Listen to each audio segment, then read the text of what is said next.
following program makes use of copywritten material as part of a psychological examination of music. All music copyrights remain property of their respected creators.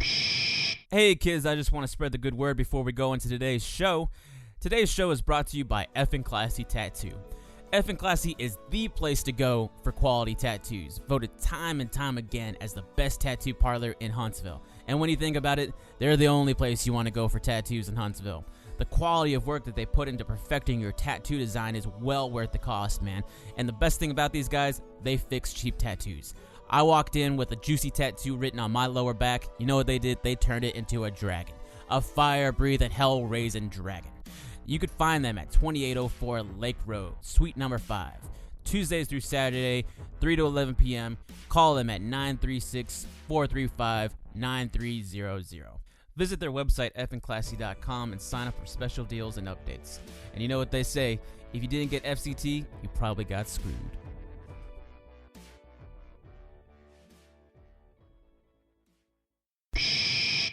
Hey guys, welcome to the show, The Conversationalists. We got a pretty badass show for you guys today. We do. Reid Bolton of the Cavemen. Absolutely. And all the other cavemen were supposed to show up, but they're in their cave. They are doing caveman things and stuff. But Reid was really cool. He was an awesome caveman, and he came in and he played some songs. And it was cool talking to him and just talking to him about his love of music. Because the dude is like very driven with his music. Like the guy wants to at least be somewhere by a certain age. And you don't really see that with many musicians. Usually they just want to ride off in the sunset. And, but he's like, I got to make it to this point. You never see that anymore. With that, you don't see that drive with musicians anymore. So appreciate the fuck out of that dude for just being him. Right. Aside from him being a great musician, all around a really friendly dude. Friendly dude. Like, I didn't sense any douchebaggery from him one bit. Right. I mean, he could be. We wouldn't know it, though, because he didn't show that That's side. true. We don't know enough about him to really make a clear... No, man, you were great. No. He was the sweetest dude ever, and definitely can't wait to have him back, because he is going to come back. They are going to come back. Whenever they release their album, they're going to come back, and we're going to talk to all of them cavemen. Yeah, maybe we could get them to play one of those tracks. It would be awesome. But until that day, Johnny, baby, my love, take us there. Welcome to the Conversationalists.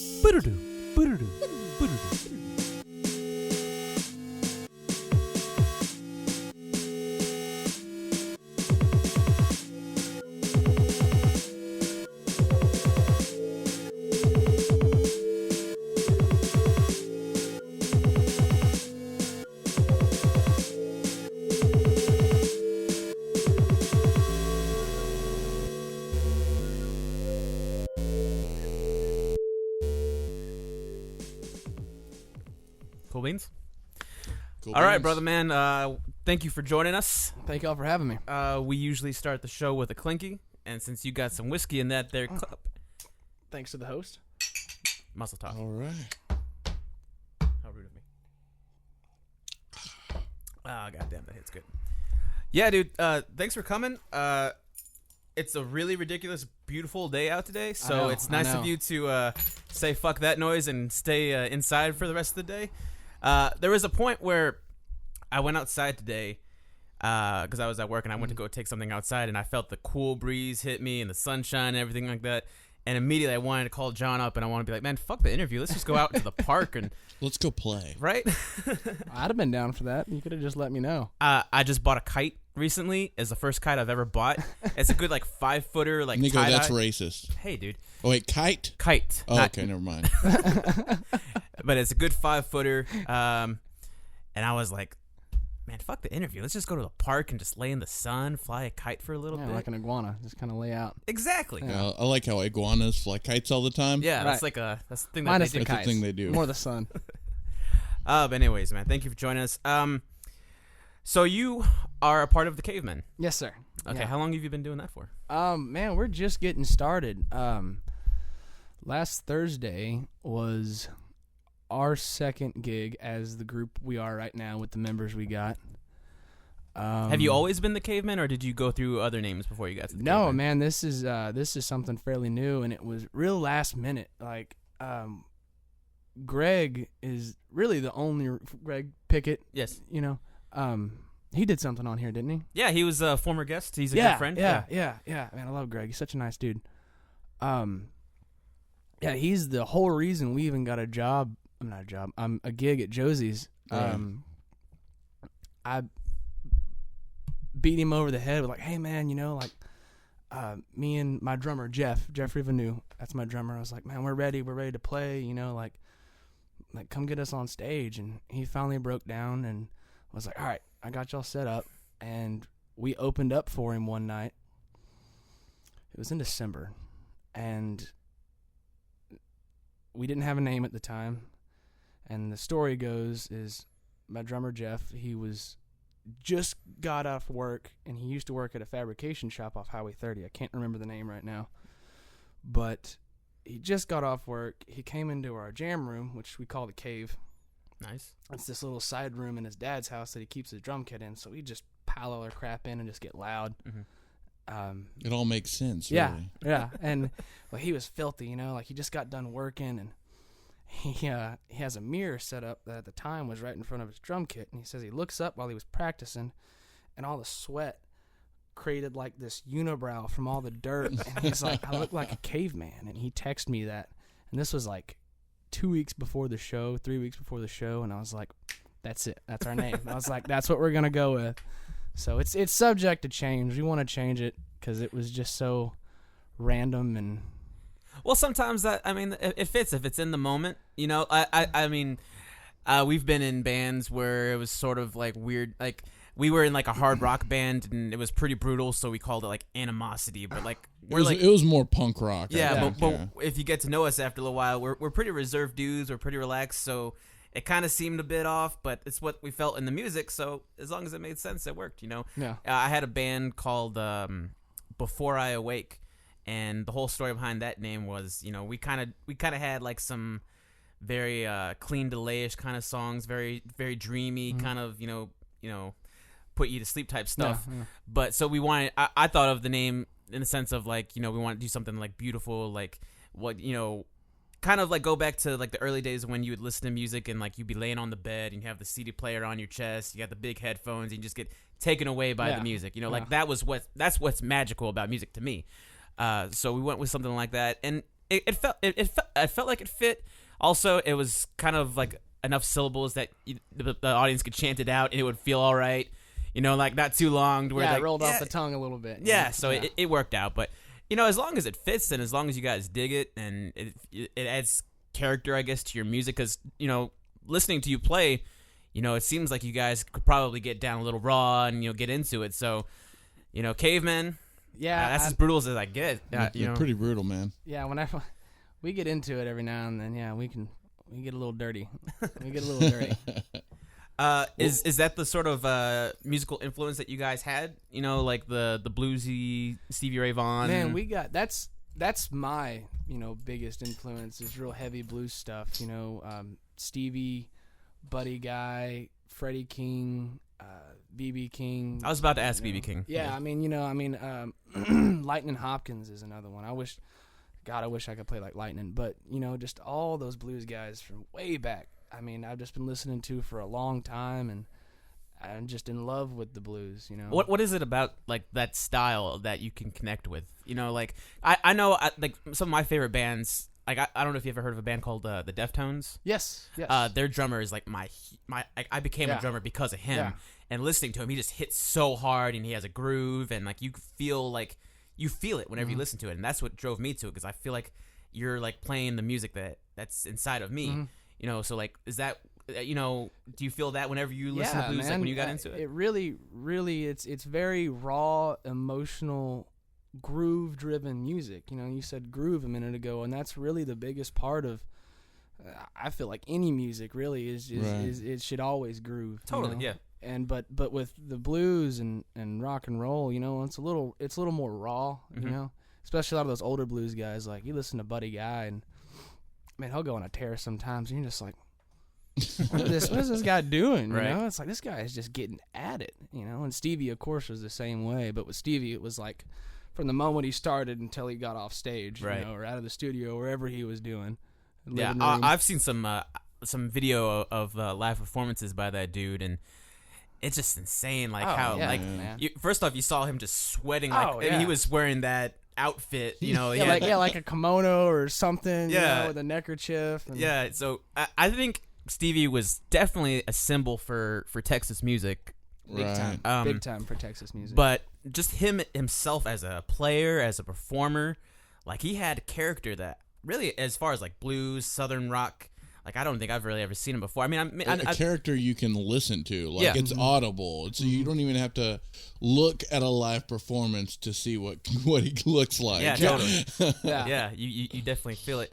We were listening to his rendition of Little Wing not long ago, and I like it. I'm sorry, but I kind of go on the Jimmy I can side. understand But that, I grew up man. with Jimmy. Yeah. You know, I didn't grow up with Stevie. I hate to say this. You know, I feel like the the brown guy of the group, but I wasn't born in Texas. I was born in Ohio. You know what I mean? So whenever I came down here, it took me a while to get accustomed to the southern lifestyle, the southern music, just Texas in general. Yeah, it's a little different than it is up north. Yeah, definitely. But once I got into him and got into his style, it's like I could appreciate it more than anything else, you know. I couldn't tell you what version I like the most because both are so amazing. You know, I like the Jimi Hendrix, but like SRV put like a particular fucking touch on it that's just like, I feel it. Exactly. And like, you know, it's real. It's just, it's raw. You know, he had a lot of ways about somehow in a lot of his music drawing out like 4 or 5 different emotions all at once. You know, like if you were happy,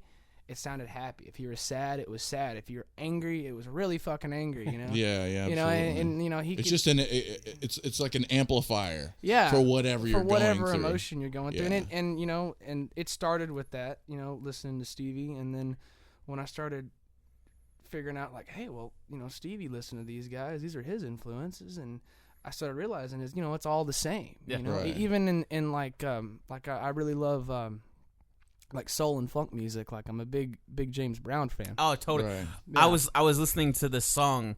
And I think it's probably more modern day, but I think it has the exact same feel as James Brown. I think it was called Big Black Jim Brown or Joe Black and the Honey Bears. I'm bruling the name, but they have a song called "Bitch I Love You." Yeah. And it starts very like swinging with the trumpets. Dun, dun, dun, dun, dun, dun, dun, dun, dun, dun, dun. Bitch, I love you. Dun, dun, dun, dun, dun. It's like this is the realest shit I've ever listened to. Yeah. Like, cause I love that music in particular, just because, especially James Brown, you really feel that dude belting his whole heart out into it. Yeah, man. He's the the number one entertainer for a reason, you know, but that style, and I guess you could go into blues as well. The fact that they put so much emotion into that, I think that's its own addition to what their music is doing. Because like anybody could play a good song, and you know it can get people's foot tapping, get their head bobbing or whatever. But it's the character that you add to it that really sells you. I think that's what pop music does. You know, like sure they could sing all those good notes, but it's the character, it's the lyrics, it's the whole emotion that they It's that the they whole Absolutely. package. Yeah, exactly. That's what sells people to me. Well, I mean, you know, it's where rock and roll came from was blues. Yeah. Right, yeah. Yeah. You know, so Directly. it's definitely, you know, it's the soul of where rock and roll comes from. You know, especially where the heart is, man. Because there's nothing but feeling in that particular kind of music. Yeah. You know, I grew up on blues. So. What sort of blues did you listen to? Oh man, local artists, but definitely Stevie Ray Vaughan. Yeah. A lot of Stevie Ray Vaughan and everything else I never really learned about, like understood who this was or what it was. So I still plenty of ignorance when it comes to blues because I don't listen to that much blues as is, but like anytime I do hear blues, it just takes me back to whenever I'm a little kid, you know, Yeah. whenever my mom and dad both would play the shit out of it. Totally. I know whenever I first moved to Texas, like whenever I would catch like a local show, it'd be, you know, a couple older folks. You know, I think at Fat Boys, I'd hear a couple of bands, a couple older guys playing some bluesy doom doom doom doom doom doom doom, you know, like that Yeah, kind of yeah. style. Yeah, there was a lot of good cats that used to play at Fat Boys back in the day. Yeah. Definitely just walking, because I live kind of close to here, just walking by and catching some people playing music. Like, to me, that was really cool. You know, I think I would love it if Huntsville had that a little bit more, but I think we're kind of getting that with 12th Street. Right. You know. Yeah, man. We got the Cavemen. Yeah, Totally. Yes, thank you guys. Yeah, man, they're really trying to push for more music. You know, like I know everyone up there is real into it, and it's a lot of fun. You know, it's just a lot of fun for everybody. Mm-hmm. You know. How many times have you been on that stage? We've played at Josie's. Oh shit! 1, 2, 3, 4. I think 4 times. Yeah. This Thursday was 4 times we've played at Josie's. All right. Now take us back to the first time. Well, I was scared shitless. Super nervous. Chain smoking cigarettes. Right. And I don't know, man. It just as nervous as I was probably more excited than actually nervous, you know. Yeah. And it was actually my first time being in front of a large crowd, and it was pretty good sized crowd. We invited a lot of people that came out, and we packed the place out, and I was shaking a little bit, you know. Right. I was like, all right, just you gotta let go, and you just gotta go for it. Sure enough, man, we hit the stage, and it was like next thing I knew, it was over. I was like, did we play a whole set? I was like, what happened? That was always what surprised me. Yeah. Like, we would do like 45 to an hour sets, and then we would get to the middle or like 3/4 of the way into it, and we were like, shit, we're almost done. Yeah, and it's like, are you sure we played all these songs? Right. You know? You sure? Yeah. No, man, I definitely can recall the nerves and the excitement. Those first shows, I remember like having to like jump start myself up, you know, just give me like that kick of adrenaline, like, realize, all right, man, you're about to go and you're about to do this show. It's about to be so much fun, but I'm just so fucking scared. Like, you're trying to mask it as best as you can, but once you get on there, man, it's, for me, I think once I get into probably 1 or 2 songs in. Yeah, once you get nice and loose with it. Yeah, about two songs in, I feel like after that, I'm good. But like that first song, it's like you're setting it up, man. Like you could set it up and people could just walk out, or they could, you know, they'll stick around for the rest of the show. And I remember I've had so many shows where like I was like the first songs, like I would hit myself in the eye with a drumstick. I'd lose a drumstick, and like my cymbal stand would almost fall over. And I was like, oh my. Actually, last Thursday, I actually got clocked with a cymbal stand when we were breaking down my drummer's kit. Oh really? Yeah, that's what that is right there. Oh yeah. man, for the listeners, he's got a decent. I got decent scratch. I got a little cut right under my right eye. Yeah. It's not pleasant. Yeah. The what comes with rock and roll, I guess, you know. It does. Yeah. I mean, Absolutely. I still have calluses on my hands, and I used to cut you my would, hands you up would pretty bleed good. on your snare drum. Yeah, That's, oh my that's gosh. rock and roll. That is Yeah. rock and roll. Yeah, that is very rock and roll. Man. Good times though. But when you were on stage though, like was it easy for you to like feel like you were into it and like the audience was getting into it? Like, yeah, man. I remember. I think what really loosened me up, you know, back to that first gig we played together, and for one, you know, me and the guys I'm playing with right now, we're all pretty good friends. How long have you known the members of your band? See, I went to high school with Jeff. Sweet. So I've known Jeff for a while. I went to high school with this big guy right here. All right. There you go, man. Some friends you just can't get rid of, you Yeah. know? And my buddy Tyler, who plays rhythm with us right now, and he lives in Austin, he's an amazing singer, songwriter, guitar player, all around. And I've known him for 3 years now, and me and him just been best buds ever since. And then my bass player that we just picked up a while back, Connor Morgan, who plays for the Belting for Nosh. He plays for Belting for Nosh. He plays lead for them. Super cool guy, super nice, man. Him and his fiance Katie both super nice people. Yeah, I met the few times that I've met him, he's been a very yeah, positive man. guy, He's you real know? stand up, dude. Yeah. He's real stand up, real straightforward. Green hair and a big goofy smile, man. That's all he is, dude. And Right. he's super nice, kind hearted dude. But he used to work at the music store for a long time. That's where I met him. Yeah. I think just about everyone knows him from the music Right. store. You know, because I mean, Chip used to work him like a dog, man. He'd be there 5-6 days a week, just running the store. Kind of job you want, man. I don't know about that. I have one of those, and it's not all that fun. But yeah, man, I met him through that, and he watched our second show we played at Josie's, and he was super into it. He was like, dude, y'all rocked out. And the bass player I had at the time just started up this past semester, and his name's Connor Manning. He's also a really nice dude, really good friend of mine.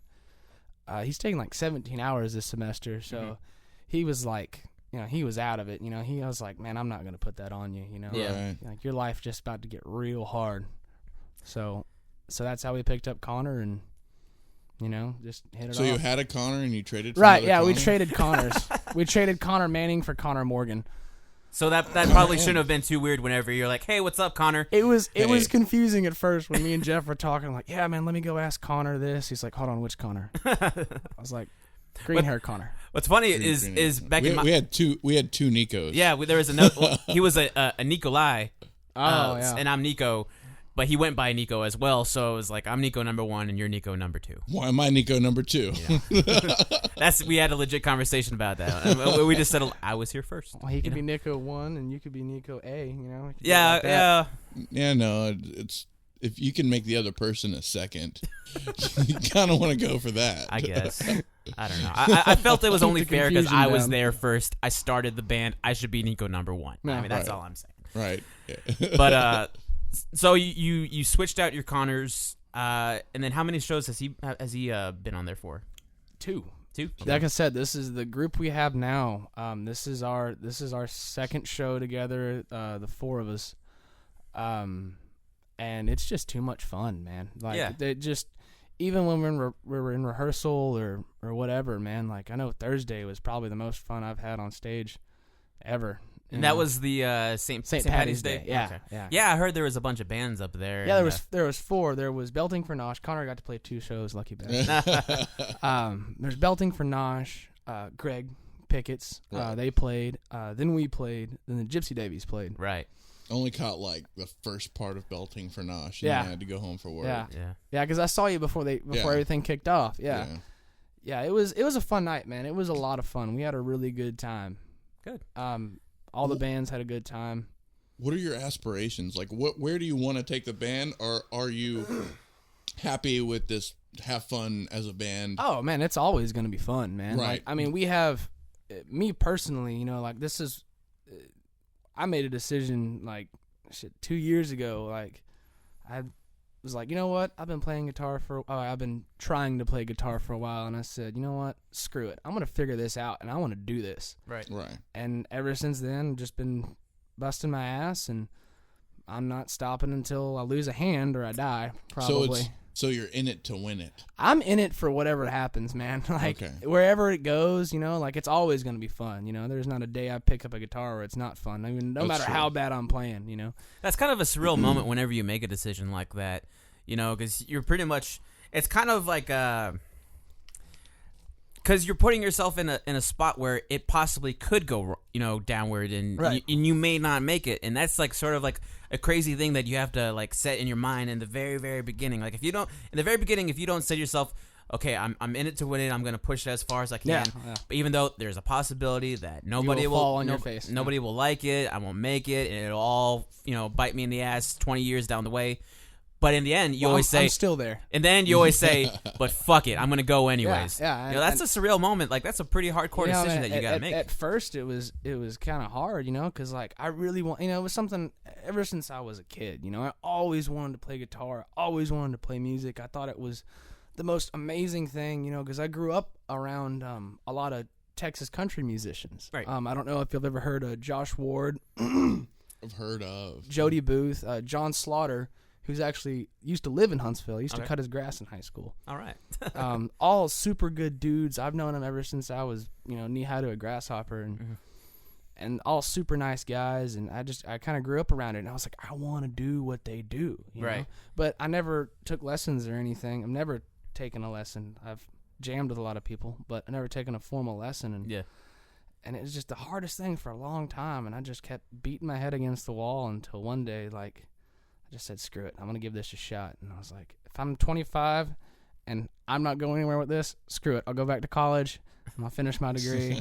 We'll call it that. But So what was the spark that really? my friend Tyler McCollum, that's playing rhythm with me right now, actually. Right. He moved in like 3 houses down from me. and we ran into each other where I work. I work at a convenience store north of town. Okay. South of town. And he came in one day and kept coming in. And I was like, man, this guy buys a lot of beer. He's having a lot more fun than I'm having. You know? And one day we got to talking, and he's like, man, you need to come over, man. We need to hang out, drink a beer, and play some guitar. And at the time, I knew like a handful of chords and like a scale. How long ago was this? 3 years ago. Wow. So Yeah. you've evolved pretty well. I hope so. I hope I have. I still don't believe it most days, but it's. I have a lot more fun doing it now. It's not as frustrating. I think any instrument, it's always a work in progress. Yeah. Even Man, the greatest stops. are still trying to top that. You know what I mean? So, I mean, I wouldn't dog yourself. Oh yeah, that man. much. No. I try not to beat myself up too much, but when you're over here trying to play like Buddy Guy and Stevie Ray, you know, you got some competition. But yeah, Right. no, man. He's the one. Tyler. He got me on this, and I woke up one day and I was like, I'm gonna grow my hair out. I'm gonna play music. My mom thought I was fucking crazy, Right. Until she saw me play my first show at Smoke and Josie, and she's like, all right. How did she react to it? She cried. What? Yeah, she cried.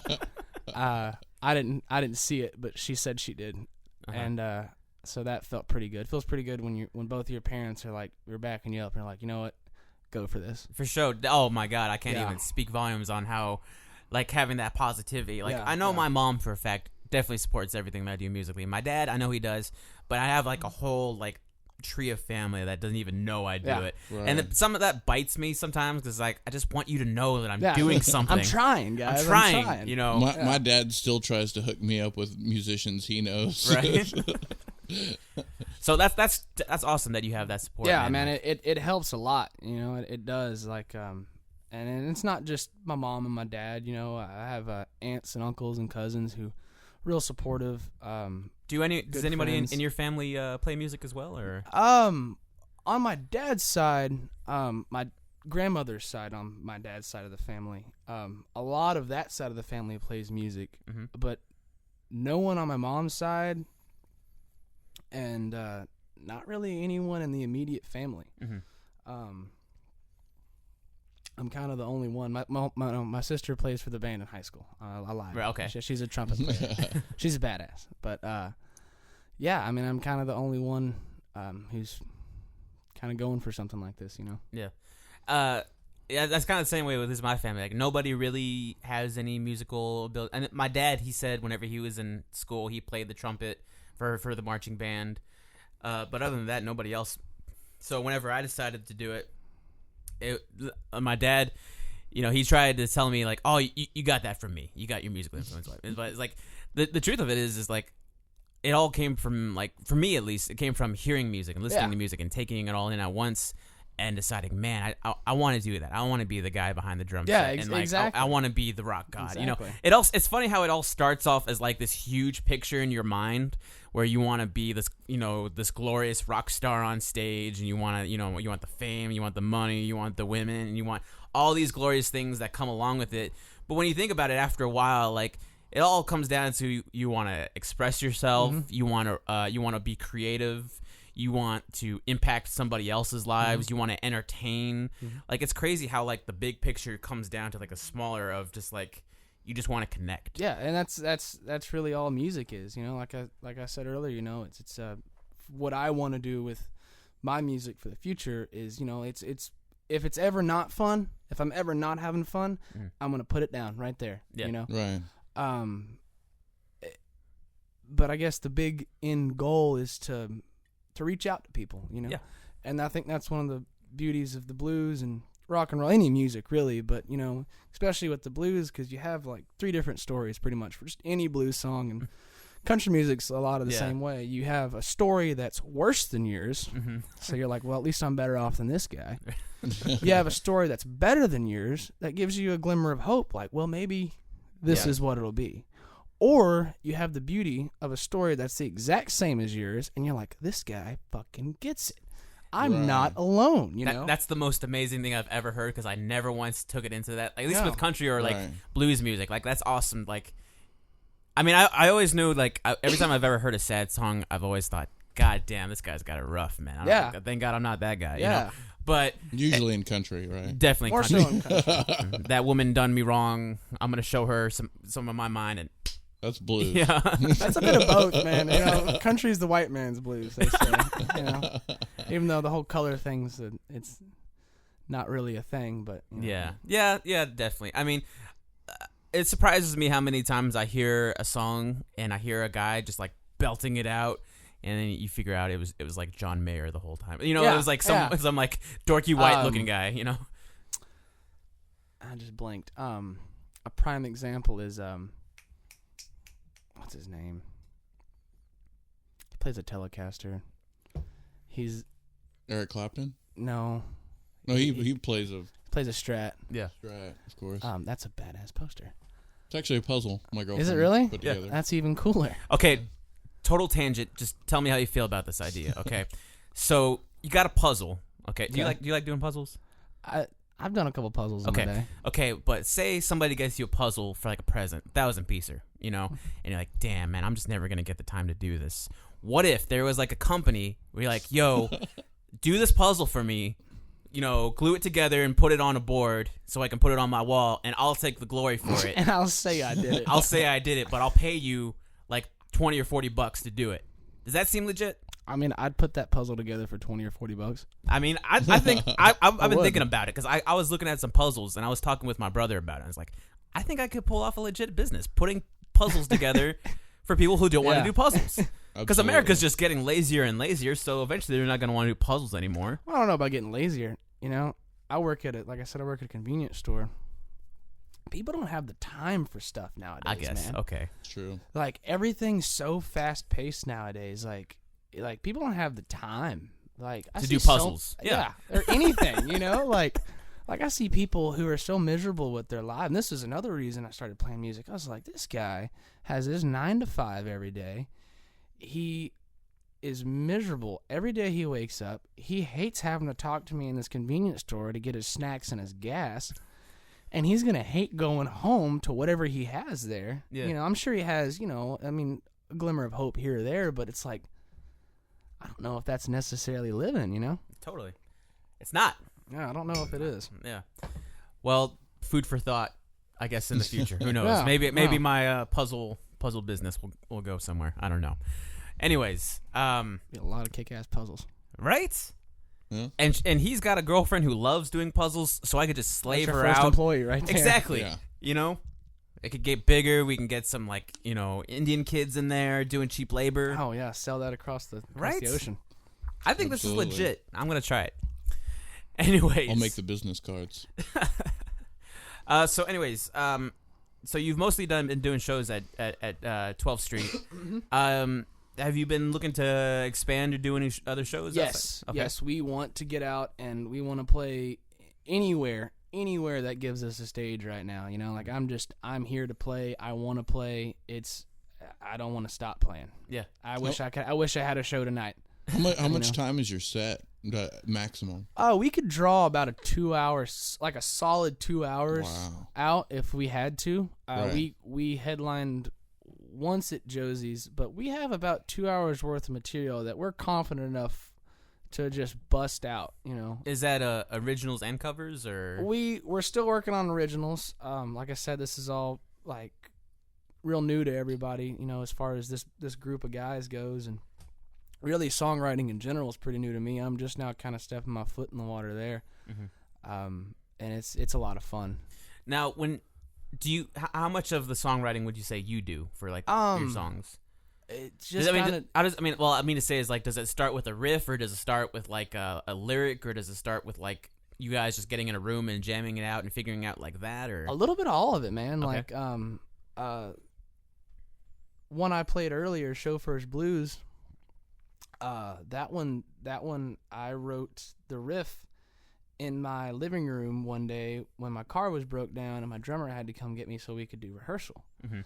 And we were just kind of sitting in my living room talking, and I just kind of was messing around. And I was like, "Oh, that's kind of neat." was like, record this. I don't want to forget this, So he recorded it on his phone, and like I think it was about 2 weeks later, it was just in my head, and then all of a sudden it was just like hit me out of nowhere, like a ton of bricks. I was like, these are the words that's got to go to this.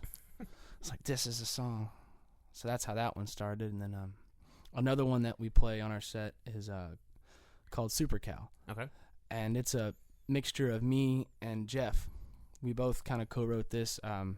I composed the music, and he wrote the words to it.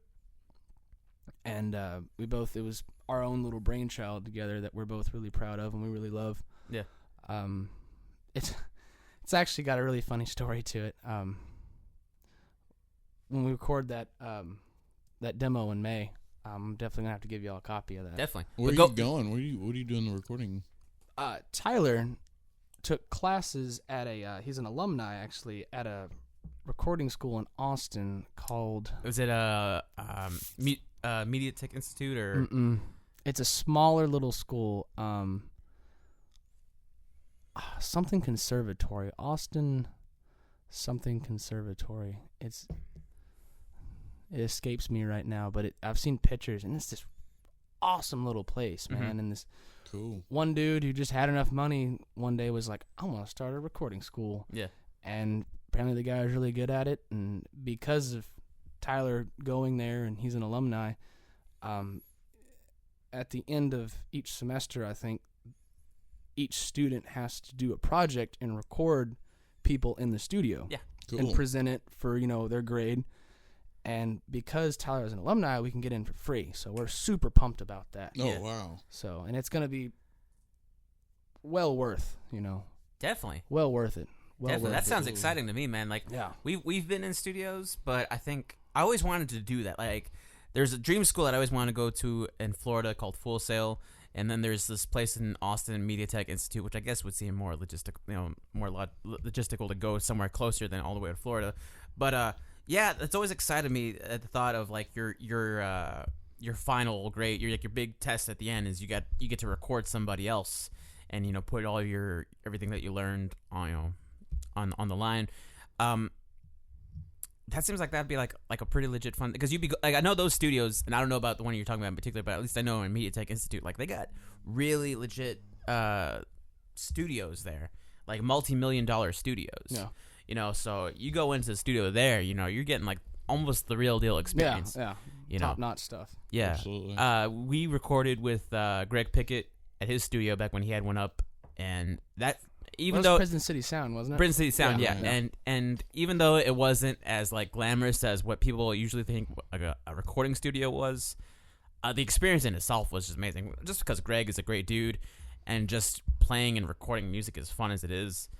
And no matter where you go, the experience of recording is always so fulfilled with like new theories and new thoughts of how you're going to go about putting your stuff together next time and all that stuff. It's definitely a good experience for anybody to go into a recording studio or, Not to mention, I always appreciated the thought that even when you went to the recording studio and you went to lay something down, there's always that possibility that maybe something might catch your ear and you might change something up. That you might change a lick, or you might change a piece of the song, like the second verse might be different than some sporadic inspiration. Yeah, exactly. Yeah. And you have that chance. And not to mention, if you work with someone who's, well-rounded in different genres and working with music, that they can be that. They can be more than just an engineer who just, hits the record button. They can be like, that verse was good, but why don't you try doing a little bit something different? Like that positive. A real producer. Yeah, that positive output, is something that I think in any experience is great. But whenever this comes to music, in the writing process, I think that's what makes music so fun, is just the collaborating of it. Yeah.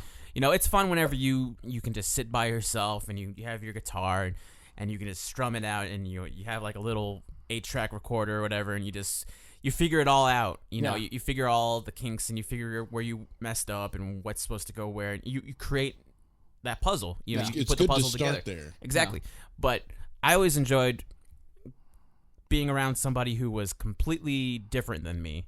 Right. And just hearing what they thought, because maybe it was something that I would never think of, and having their input, and then us creating something together. and then in the end, it was like a legitimate, collaboration. Right, absolutely. The last time I went to record, I recorded under Greg Pickett at Prison City Sound, but this was for my own project, which is kind of like an industrial project, pen holder. The thing is whenever I went into it, I didn't go into it alone. I brought Nico and Gary Romansky, which were in my previous band, and those were the toughest critics. They pushed me the hardest, and so I invited them because of all the times they've pissed me off with their shit, but I invited them because I wanted this to be solid, and the only way that I'm going to know that it's going to be solid isn't if I like it, right, or if it comes out just the way that I think that it should because it's particularly easy or whatever. No, I've got to know that it's right and know that it's down, and having those two in there totally changed the outcome. Just being extra producers. No, that's pretty much what I call them. That's what I like about everyone that I'm with right now, and that we're very much a unit. Like we're lots of creative input. Or not afraid to be like, hey, I don't like that, or hey, you gotta do this, have that. or like, hey, that's good, but give it a little more, Have you ever had any band fights? No, not yet. Okay. Fingers crossed. Don't jinx us. Hey, man, there's nothing wrong with a band Don't fight. jinx us. It's about how you handle it whenever it happens, and that you all figure out what the best option is. As long as if you're having a band fight, it may just mean that you are both passionate about a very specific part, and that you're both caring a lot about the music to where it happens. So it's not a bad thing when it happens. It's just how to deal with it, how to work with it to where your end result, everybody's happy. It's much like a relationship. You have a fight, and then you just get it out of the way. Then you go back to sweet talking. Yeah, and you're like, wait a minute, I'm sorry. I'm sorry, babe. Yeah. I didn't mean it. Take me back. I didn't mean it. That's exactly how it is. What can we do? Yeah, we can make this better, babe. Yeah, man. No, we all get along really well, man. Like we're just we all have a lot of fun together, and it's always right now. Like hopefully if things go well in the studio and that demo sounds at least half-as decent, which I'm hoping it will, we start booking a lot of shows, like I'm hoping it stays the way it is, because I know me personally, I'm not necessarily in it for the money at all. Yeah. If I was worried about money, I'd have graduated college and got a big boy job. Right. Right.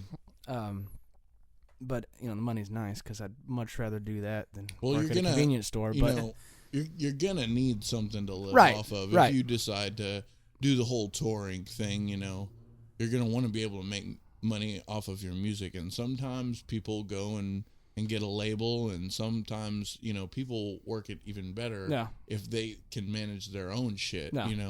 It's just, it's a complicated thing. Like early Black Keys stuff. That's what I love about real early Black Keys stuff is they recorded, I think it was their first 4 albums all by themselves. Yeah.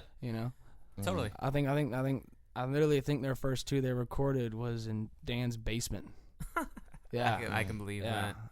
No, they got some interesting songs. I haven't listened to too much of their stuff, but the little that I did, I definitely got into it. I like the singer's self project thing. Like I've heard that. Yeah. I really enjoyed that. He's got some really cool stuff on that. Yeah, definitely he's got some really cool stuff on that. I don't remember how to pronounce his name. Is Dan Arabach? I don't know. I know I'm not pronouncing it right, and I really feel bad. I hope he never hears this because I would like to meet the dude one day. I hope he does because this is my he podcast. Seems like a cool guy. Well, actually, yeah, that would be good That'd for be you. great. Yeah, no, I look like a dumbass, actually, but it's good cool. for He'll you. know who you are. Yeah. So it's Dan Reebok, right? Reebok. Dan Reebok. Yeah, we'll go with that. Reebok. Dan Reebok. Dan Nike Swish. For sure. So we've been talking like you mentioned blues and you mentioned you were just talking about Black Keys for a second. What were like your earliest influences before you like played music? Like what's the kind of stuff that you would jam out like either in your room or in your car? Well, first off, it was Stevie Ray. Okay, the 2 biggest ones as far back as I can remember. Like I don't remember a time in my life where these 2 musicians did not exist. Right. Like I cannot for the life of me. It's like it was always there. It's weird. Stevie Ray Vaughan and George Strait. All right, that's Wow, fine. Yeah, okay. I George Strait is the king of country music, and he always will be. You know. Okay, I don't know enough about country music. I thought Garth Brooks was. I was about He to say I the thought king. Hank Williams was the king. Garth Brooks. Because I mean, he's got, he's got Hank, the, Hank the Williams. headpiece, Hank you know? Williams. Yeah, he's got the headpiece. He's got the headpiece. He's got the headpiece. And that's just cool. That, yeah, I mean, that like reeks the of cool. older guys, like, and I'm like, if I was more versed in country music, those guys would be more my heroes. But instead of going down that path, I decided like, let's play blues. Yeah.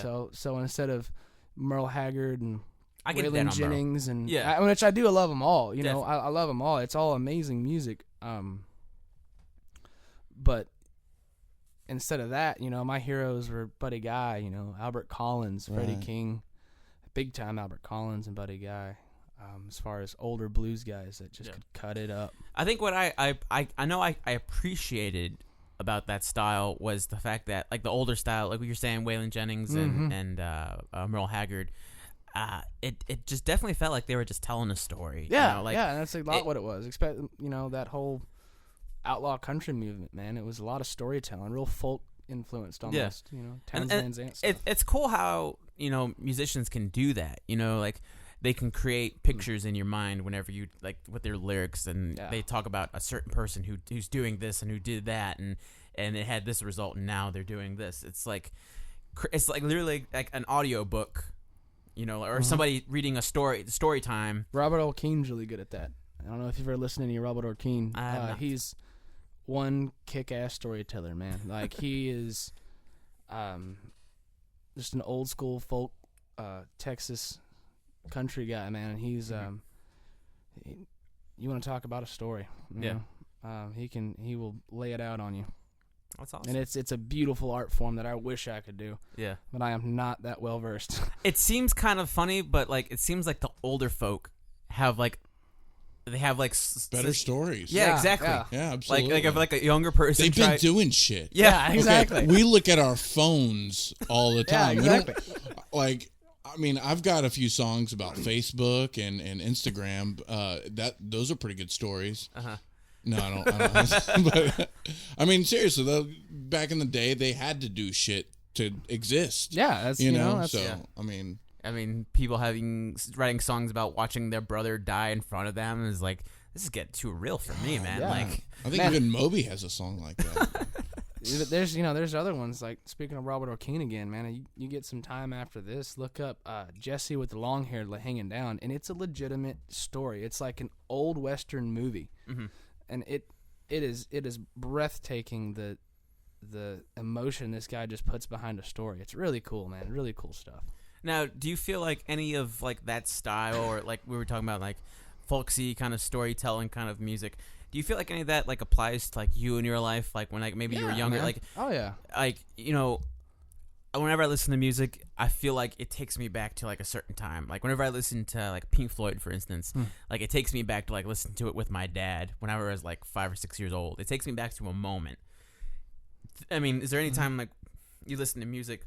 Cross Canadian Ragweed does that to me a lot. Really? There was one summer when I was a kid, we used to go to the lake all the time. Like, we probably went almost every weekend during the summer. And he had Soul Gravy. It was an album. It was a Cross Canadian Ragweed album. Uh-huh. And those guys are amazing musicians too. Totally, yeah.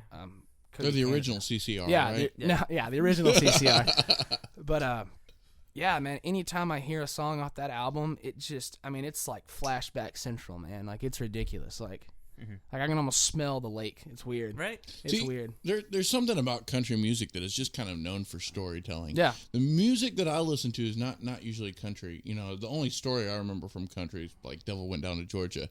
But That's the always music I don't remember. Yeah. But, like, the music that I generally listen to is less about a story and more about just feelings and emotions.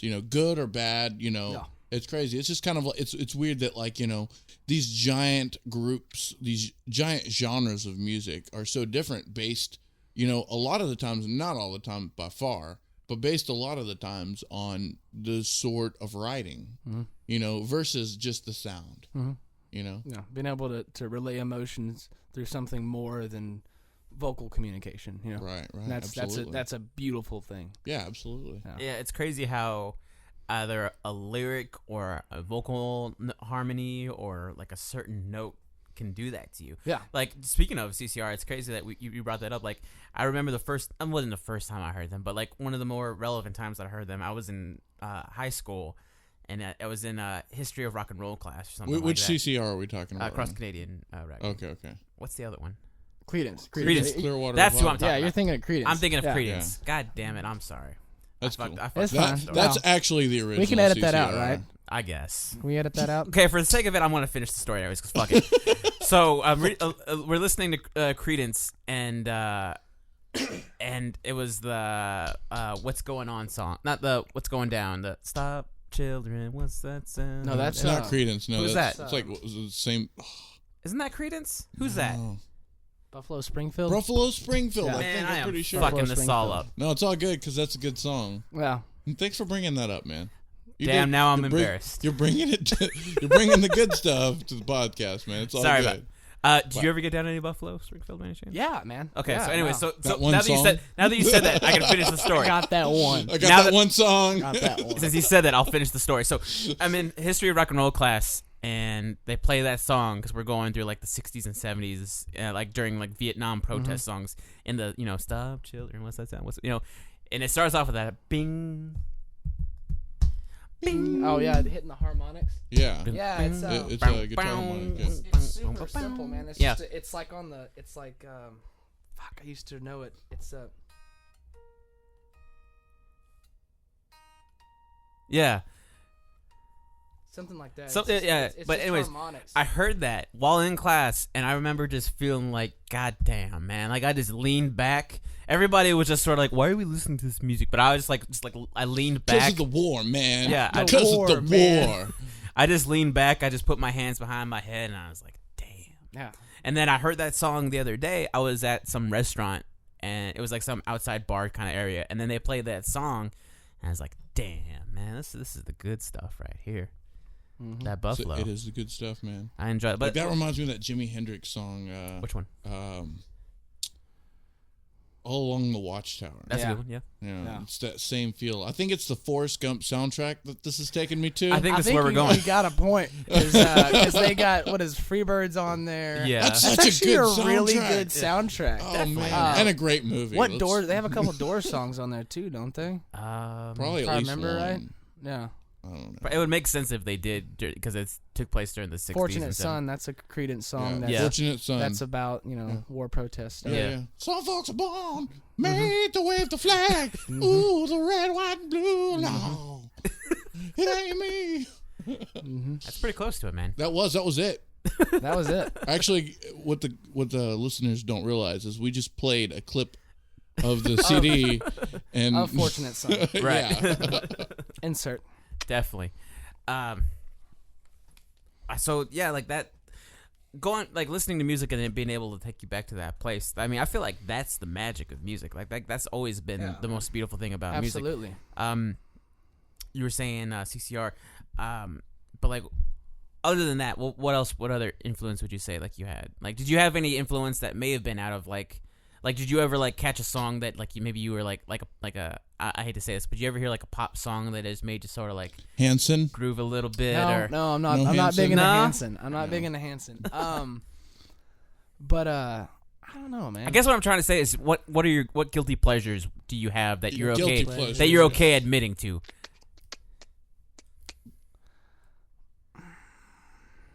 Guilty pleasures. I mean, I can get kind of funky with some Katy Perry. That's Ooh, fine, That's an I can answer, get funky man. with some Katy Perry. I'm not ashamed of it though. right? Yeah, it's not. You're not guilty about Yeah. it. I'm not It's guilty of it. That's you know? something out of your. Yeah. Someone puts on some Katy Perry, I'm a firework, See. baby. Like I'm a firework. I don't understand the reference. Oh. No, I'm just kidding. But yeah, man, I don't know. And for me, if music can relay any kind of emotion, it's worth listening to. At least giving it a shot, Yeah. Yeah. Like I'm not real big into a lot of hip hop stuff, but I got a lot of friends who are Right. hip hop and a lot of rap and stuff, and some of those cats can tell. Speaking of storytelling, man, I can't think of any names right now. I don't listen to enough of it, but you want to talk about a story putting you, in a certain spot, man. it'll put you in a place for sure. Oh yeah, definitely. Mhm. I grew up kind of in the 90s hip hop scene, but that's just because what MTV did to me as a kid. That was the only thing I had was MTV, so there was a lot of Downfall of MTV. yeah. So I can't say. I mean, nowadays I don't know if I approve of it so much because it seems like it's just getting more vulgar and vulgar. But I think any genre really has the ability to Absolutely. to do that. I mean, every genre's Yeah. got some even some really hip hop. amazing You know, shit, I mean, yeah. there were some songs where the guy was talking about how going to jail broke his mom's heart and like how it was something that he wished he never did. And Is that DMX? nah, it was Tupac. Okay. But but I think any style, any genre, anybody has the ability to tell a story or at least have some form of connection with anybody. So I know I'm trying my best to get out of my comfort zone as far as music goes. I'm sure by the time this airs, that this show airs, we'll have already shown our Lana Del Rey show, Oh yeah. which was that was a huge stretch Oh, for us man, because yeah. like going to like that female pop kind of style. See, that's I said Katy Perry. I should have said Lana Del Rey because you want to talk about getting in your feels. Right? Yeah, she will do Man, that we to you. learned that the fun way. Yeah, Oh my that was a fun god. episode. Yeah. Like I listened to every single one of her songs on every album. Mhm. Like I want to say that Sunday we decided I sent him a message and I was like, "Okay, we're going to do this show." And I come here and I listen to like 3 albums worth and then we do the show and it's just like, "Damn, I just got overloaded with Lana." Man, I blame that on her voice more than anything, man. The way she sings, like alone, like Yeah. it can just be mumbling. But if she Right. just puts that kind of emotion in it, it's like, well, See, I really like the musical aspect of like the I guess the big band orchestra kind of sound. yeah. Like just in Yeah. a subtle sense in the song. It doesn't overwhelm it at all. It just kind of it's that little bit of strings, but you know it's not like fucking Casio strings. Yeah. You know that it's like real people fucking playing See, the that violin goes and that shit goes like that. straight back to like, dude, that goes all the way back into like old blues music, man. But Like it's, you listen to it's BB so King. beautiful. Yeah, BB absolutely. King always had a huge horn section, man, Mhm. and like at least one, keyboard player, James Brown, Oh, definitely. his band, Yeah. like I mean that's just that subtle, real tight, real grooving big band is just Yeah. So to good. die for, That definitely gives the songs like that little extra bit of life Just in so my much opinion. depth, Yeah. so much more Yeah. depth to it. Cool. I think whenever I was listening to what's his name? There's a solo R&B singer from the I think his name's Lenny Williams. He's not as known as maybe many other 70s singers, but fantastic singer. Lenny Williams, so check him out. Does a lot of love songs, a lot of "She Broke My Heart," so I'm gonna cry about it for 5 minutes. Otis Redding kind of stuff. Yeah. Al Green. Yeah. Oh Yeah. God, Oh, just like yeah, Al Al Green. Green. Yeah. But they add those horns and those extra bit of like the orchestral sound to it, and it's like that's It's what always gets you. right where it needs to be. I Yeah. can't wait till a point whenever like soul blues music has this sound and then they add dubstep to it. I think that probably would ruin That'll it. blow my mind. That'll at least blow your mind. Yeah. Like Yeah. maybe your speakers. Definitely. Maybe your speakers. Yeah. Might have to get a new subwoofer. Yeah.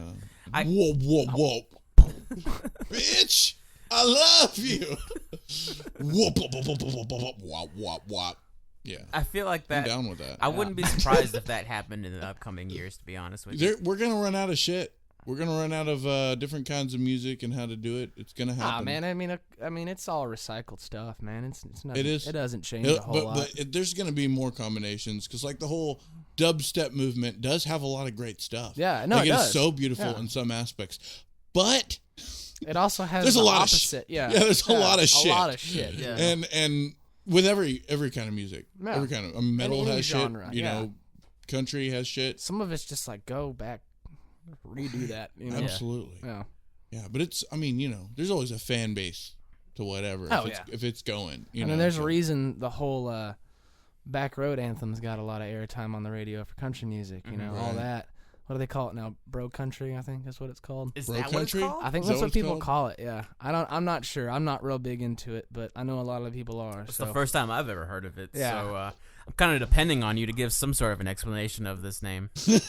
Well, I honestly, be Bro my country? be my Yeah. guide to the country You world, know, man. Just tell me. We need to know. God, I'm like the most redneck person in this room right now.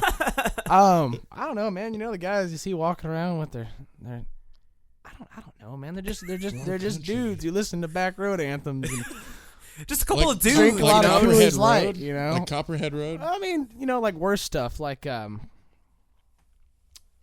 Colt Ford.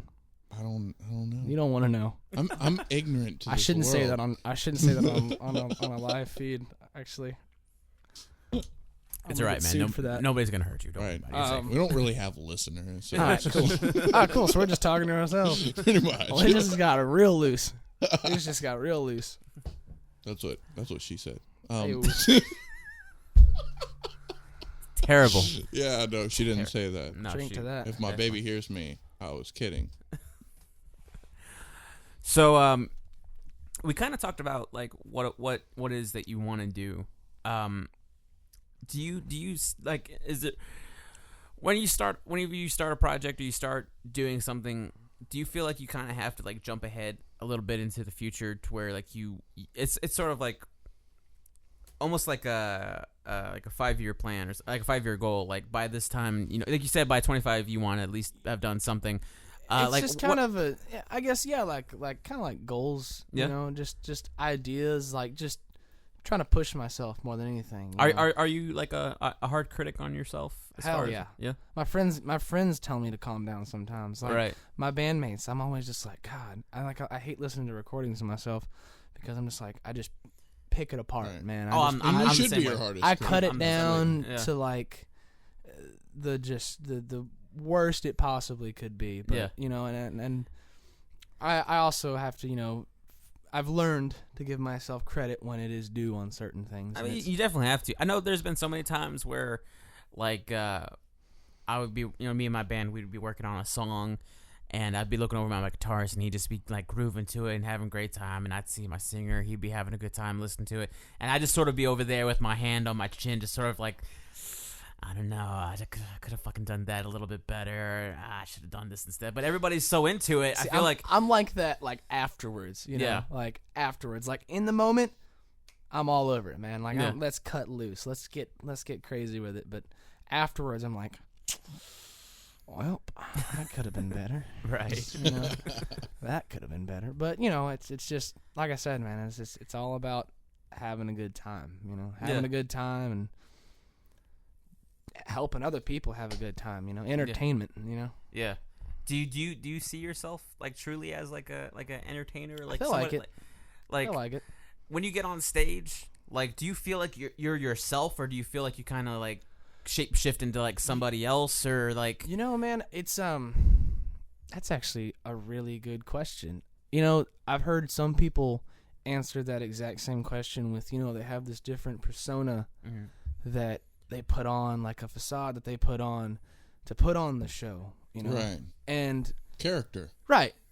And I can see that in like a sense about myself, but one thing I've also learned growing up around musicians and watching a lot of live music, and especially a lot of blues music, man, is rock and roll the same way. It's like nothing's really fake about it. Yeah. Like Right. it's It kind of honest. shows your whole soul. Right. Like, what you're not in front of people Right. usually. Like kind of, it kind of unleashes things that you purposely keep guarded, you know, like you don't you don't let the world know that most of the time. Like that's there, you know.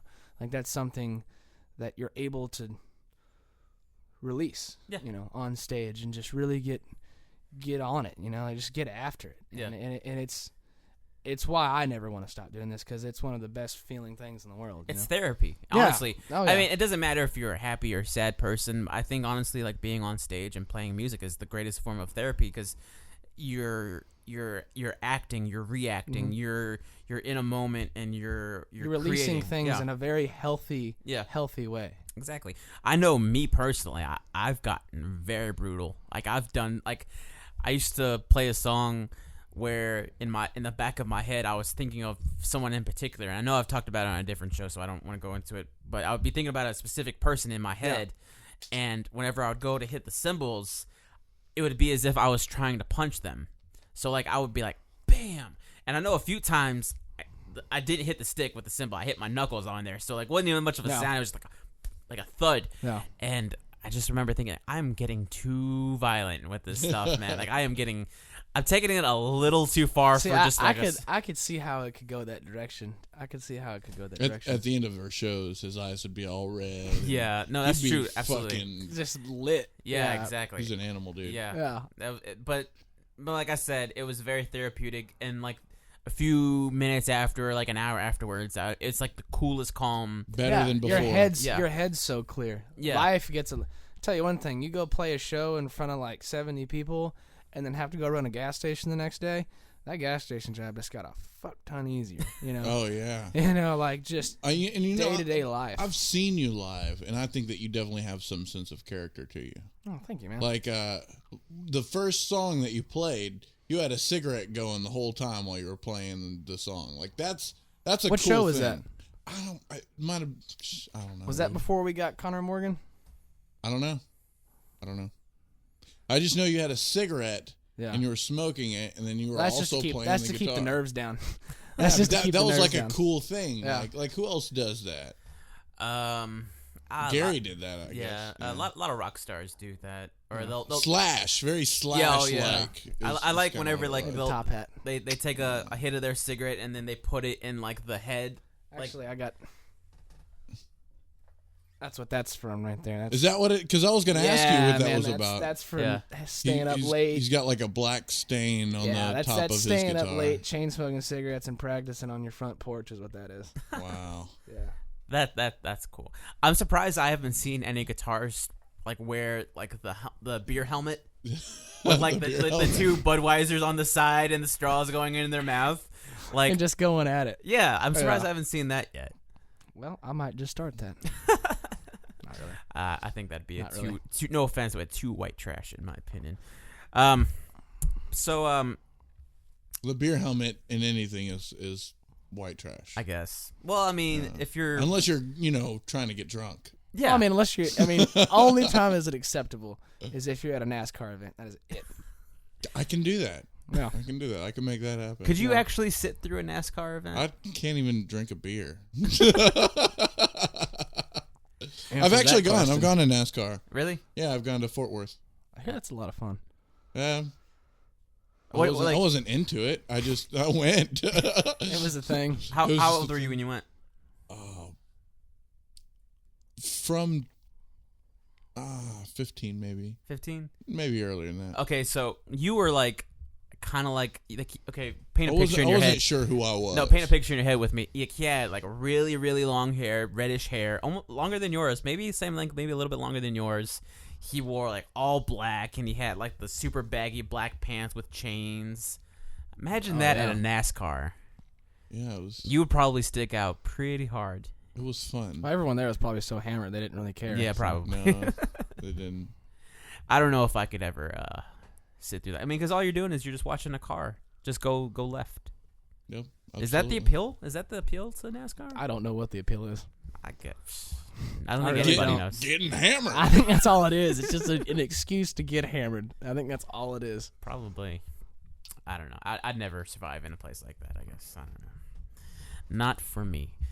Oh. Other than guitar, though, like, is there any other instrument or anything that you've ever tried playing or you've wanted There's to a lot that I want to play. Yeah? You know, there's a lot that I want to play. Like, I've always wanted to play pedal steel and fiddle. Okay. That's where my country influence comes in. That on seems like that'd be kind of fun. Like, I feel like being in the moment of, like, being on, like, a front porch. Yeah. Having a fiddle. Yeah. And having, like, a jug to, blow into. Or a washboard. The steel. Washboard. Yeah, spoons. spoons, yeah. The steel almost completely turns it into whatever song it was before. Now it's country. Now it's country. Yeah. Dude, steel is... That's some heart-wrenching instrumentals right there. Now I like the kind of sound that comes from that kind of sound. Like Like you'll have like on White Zombie, you'll have like that glass slide, and that's kind of got that feel to it. You know, you guys know what I'm talking about? Yeah, I think so. Whenever they have, More human than human? probably, yeah. I know exactly. I would never associate that with. You like, wouldn't? No, because I know a lot of musicians who use slide on their guitar just to create that warp, that woo, that warp Allman sound. Brothers stuff. Yeah. Allman So, Brothers is a good band. I think That's another influence. Left those guys out earlier. I apologize. that's okay. Dwayne. They forgive you. Have you ever done anything like slide guitar before? Man, I wish I could play slide worth a damn. I work on it a lot. Because honestly, I feel like your style of music, it feels like you could easily just like take a random beer bottle that you would have near you. And I mean, just, I could mess around with it a little bit. I could show you. Actually, we have an amp here, but let me finish this beer. but if you want yeah, to I probably don't need to be doing that with that. But yeah, I mean, like it's a little different. You know, you have to look at your guitar a little bit different ways when you're playing slide. Yeah. So you were saying the fiddle. Was there anything that like someone that you saw play that and you're like, oh, I want to try that, or is that Charlie Daniels? Well, yeah, there's a good one. There's a damn That's good a one. great one. But like I said, He I makes grew up. anyone want to play that Yeah, motherfucker. that is no shit there. What was that commercial? Sorry, I answered that for you. What was it? No, but this led to another rabbit trail. There was a commercial with Charlie Daniels, and it's like this fancy dinner place, and these guys are playing like classical style, like violin, and he just grabs it out of this dude's hand and just starts cutting it apart, and like the hairs and the bow are all coming off, and he's like, he gives it back to him. He's like, that's how it's done. And he grabs a breadstick and just walks off. I don't know. I think it was like a Geico or Allstate commercial or something. Like it was something random, and it just had Charlie Daniels cutting up a fiddle, like right? Oh no, what was it? It was that dude that was. What commercials are those? I don't even know why I'm talking about this, but he's like, does Charlie Daniels play a mean fiddle?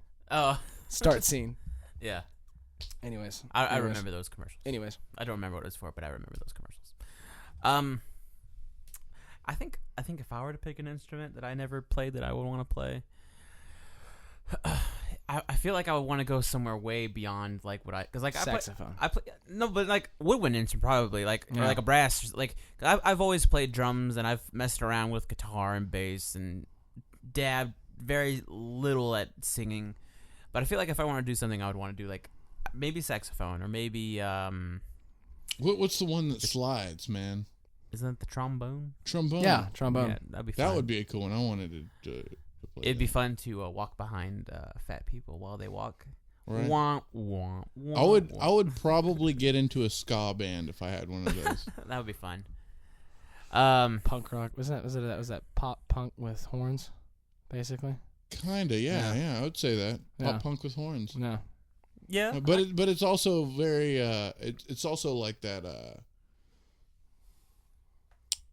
like a reggae influence kind of thing too, because it's got that Caribbean feel to it.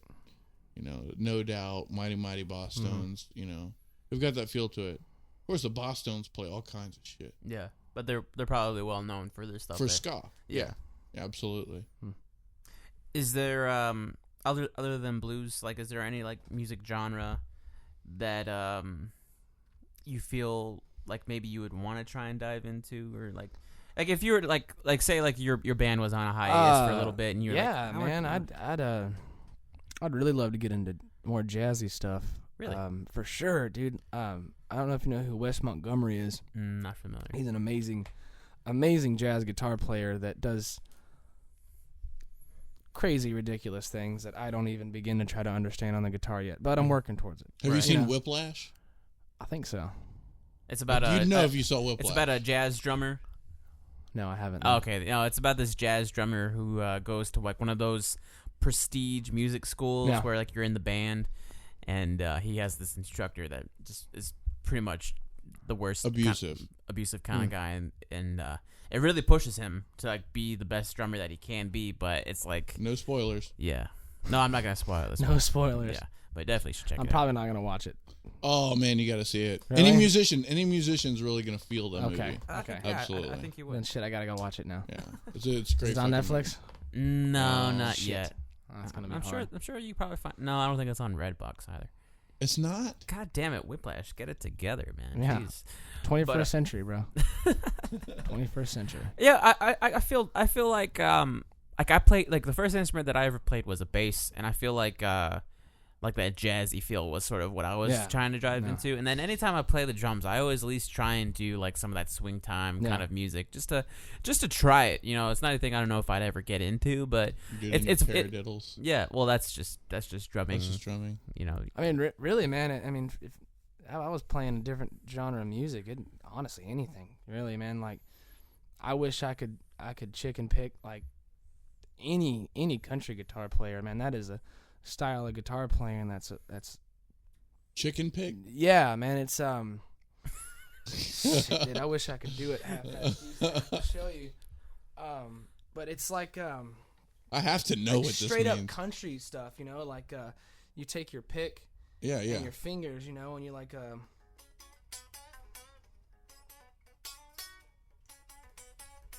you know, stuff like that. Yeah. Okay. Like, so he's using his pick, but yeah, you're using your other fingers. You take your pick, but you use your other fingers. It's called I think they picked it up from like banjo playing. It's called like a claw hammer picking style or something like Okay. that. Wow. It's a totally different realm of guitar playing than sitting here hitting big bends, you know, like on a blues, Right. blues guitar player. Yeah, like I said, like totally different realm, but it equally is amazing and fun and beautiful, you know. It looks like it'd be like a fun thing to do. I wish I could. My buddy Tyler is really, really good at it. He's really good at it. That's cool, man. Yeah. Definitely. So your buddy Tyler, what does he do? He plays guitar? Yeah, man. He's got a younger brother that's real big in the Texas scene right now called Parker McCollum. Anyone listening, go check that guy out. He's a really good buddy of mine. He's trying to make it big, and he's on the right track. All right. But if he's listening to this, I'm gonna catch your ass, Parker. So. Ooh, Yeah. that sounds. Yeah. I'm coming after you, bro. No, he's a super good buddy of mine. Both of them are, man. Amazing, genuine people. Really glad I met them in my lifetime. But Tyler is he's been playing music his whole life, and he can do a little bit of everything, man. He's an amazing songwriter, good singer, guitar player. Shit, he can play fiddle. He can play pedal steel. He can play piano. I mean, he's just one of those guys he's just got it all, you know. And a really good friend of mine, and has helped push me a real long ways with what I do. But he also, at his heart, loves loud rock and roll blues music. So Yeah, That's cool. that's awesome. What shows you got coming up? right now, man, we got one at Acadia in spring. April 14th? April 14th. Yeah. All right. That's gonna be our only gig for a while, because we're gonna sit down and try to focus more on writing. We have 3 songs in the woodshed that we're working on. One of them's a lot slower blues song, real B.B. King-esque, you know, stuff like that, you know. And another one. That was always like my favorite style of blues, like Yeah, that, the- like like- chord, you like- know, doom doom doom doom doom. Yeah. Yeah, like real like Jimmy Reid stuff, you know. I don't know if you've listened to Jimmy Reid, but Jimmy Reid's a little more upbeat, a little more,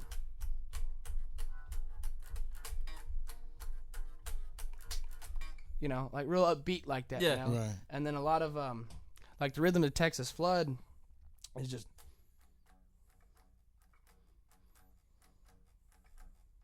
you know, just real Stevie Ray. slow. Yeah. Yeah, real slow walking, nothing special, you know.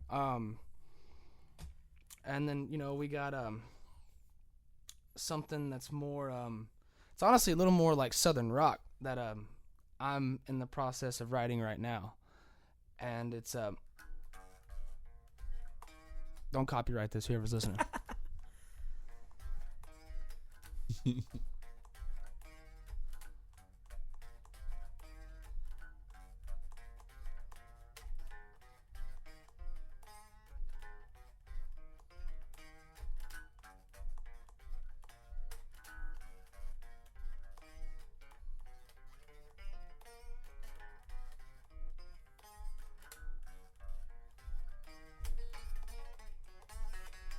You know, just like Yeah. like, and then I want to do a lot of other crazy, like, I don't know. I don't know what I want to do with it yet, but I have an idea, and I've been brewing with it for a while, and I think I'm gonna try to knock that out this week. Awesome, man. That's cool, That's man. really So, great. But yeah, and I think I want to like turn it in like a little faster, like you know, like little. Or little you know, faster you could start it off a little slow, Yeah, you know, just sort yeah. of keep the grooving, but then once it gets to that hook, or at least whenever like you want to like take it yeah, home, you because speed it I up. want it to be At a least little a more. verse. That'd be good for a verse. Yeah, too. I want it to be a little more of a story, you know, like I want it to be I don't know exactly what yet, but just a little more of a story, and then once like shit starts hitting the fan, just like Yeah. tear it into like a hard, like heavy shuffle, like double time it.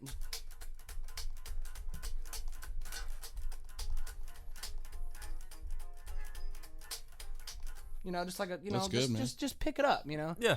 I don't know. That's just me brainstorming with it. That's what I want to do with it. But yeah. That's exciting, man. So I'm that's- definitely excited for you. I'm really pumped about this EP. This EP is gonna be a lot of fun. And when did you say that you're gonna? May. May. Okay. So once we get that done, my buddy Tyler has got some hookups out in Austin where he lives, and he's like, man, you know, he has a lot of faith in what we're doing, which is really nice, especially since he's gonna turn 30 next month. He's a little bit older than us. I'm 22.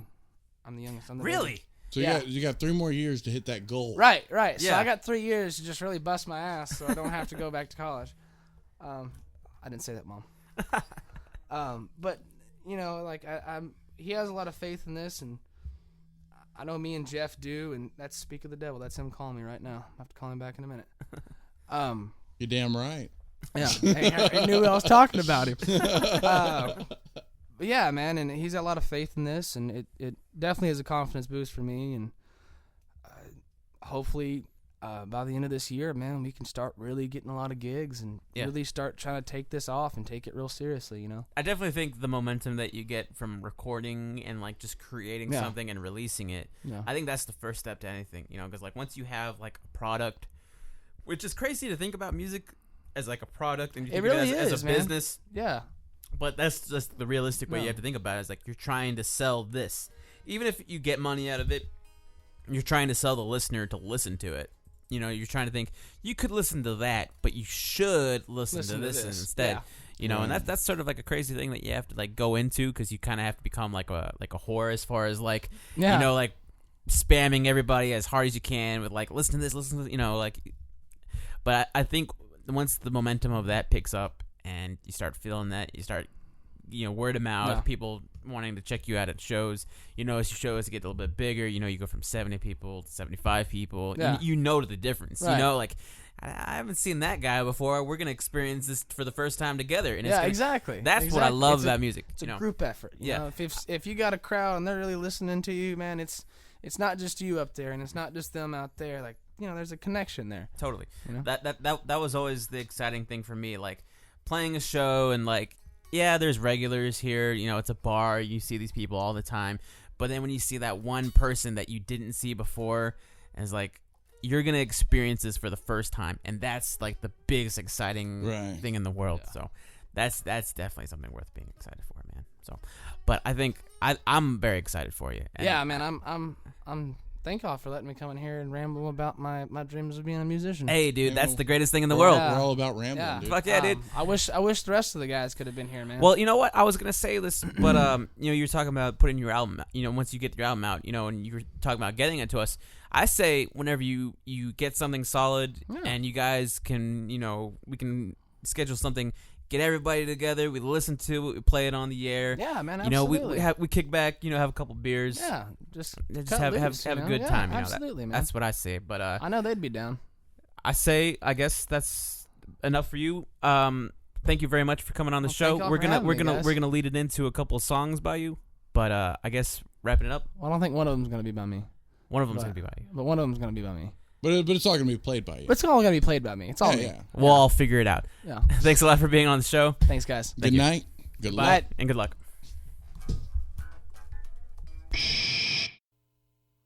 I guess I'll sing one of ours. One of the ones I wrote. It's called Chauffeur's Blues.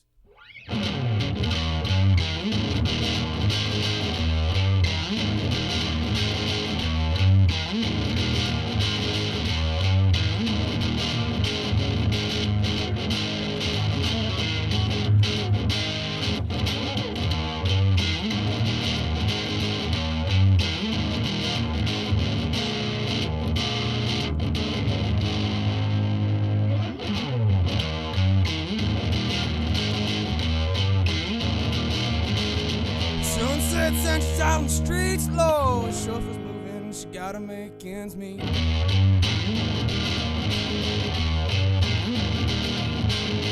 Hips shaking, keeping time with the streets, low, the chauffeur's moving, she got bills to pay.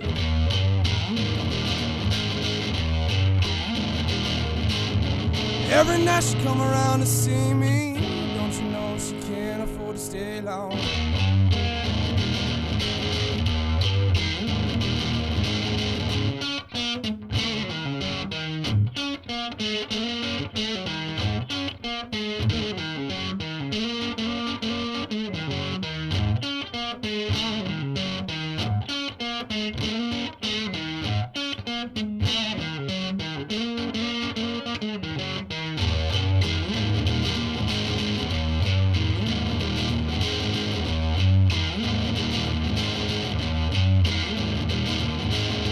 Round the block for a small price to pay low, to lay back and let your worries melt away.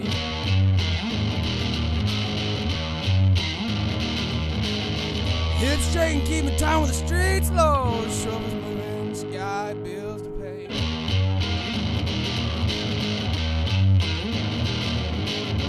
Every night she come around to see me. Don't you know she can't afford to stay long?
What do you want? All right, man. Like a little, like something a little slower. I want you to play the dun dun dun dun dun dun dun. What key? Dun, dun, What key do you dun, want it in? dun. I don't know, man. E. Yeah. I like that.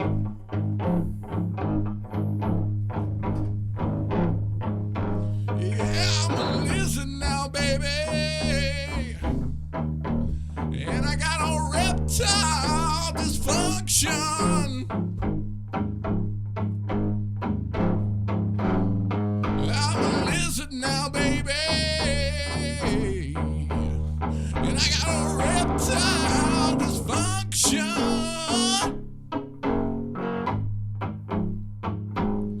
You can feel my fingers down your greasy spine and let my forked tongue work all the commotion. Oh, that's all. That's all I got, man.